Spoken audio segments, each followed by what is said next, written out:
জনাব তারেক রহমান শুরু থেকেই জুলহাসের আবিষ্কারের তথ্য কথা জেনে জুলহাসের নিকট প্রতিনিধি পাঠিয়ে সহযোগিতা হাত বাড়িয়েছেন এবং আমরা জনাব তারেক রহমান সম্বন্ধে যতটুকু জানি তিনি জুলহাসকে সর্বাত্মকভাবে সর্বোচ্চ সহযোগিতা দান করে বিজ্ঞানের উচ্চ শিখরে পৌঁছে দেবেন ইনশাআল্লাহ। সম্মানিত এলাকাবাসী, জুলহাস বাংলাদেশের সম্পদ।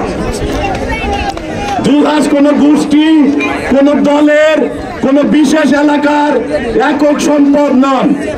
জুলহাস বাংলাদেশের সম্পদ। তাই আমরা এলাকাবাসীর পক্ষ থেকে বিনীতভাবে আবেদন করছি, জেলার এবং বাংলাদেশের যারা বিত্তশালী ব্যক্তিগণ রয়েছেন এবং বিভিন্ন পর্যায়ে গুরুত্বপূর্ণ দায়িত্ব পালন করছেন, সরকার তথা রাষ্ট্রকে আমরা বিনীতভাবে অনুরোধ করছি জুলহাসের এই উদ্ভাবনকে রাষ্ট্রীয়ভাবে স্বীকৃতি দান করে জুলহাসকে সর্বাত্মকভাবে সহযোগিতা প্রদান করার জন্য আমরা সবিনয় অনুরোধ জানাচ্ছি।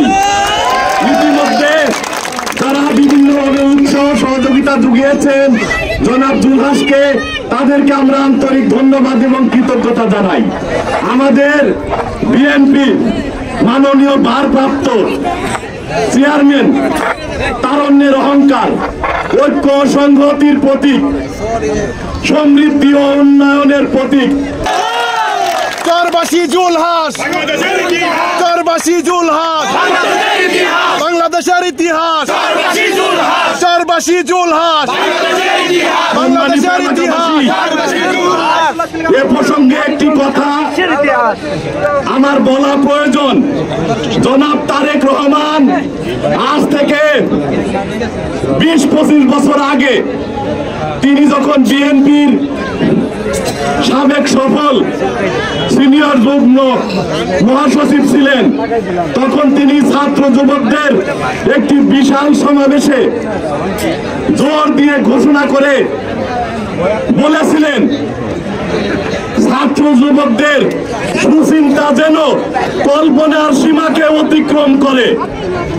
আমি কথাটি আবারও বলছি, ছাত্র যুবকদের সুচিন্তা যেন কল্পনার সীমানাকে অতিক্রম করে।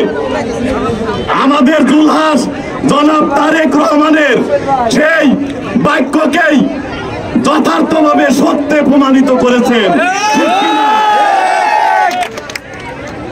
জুলহাস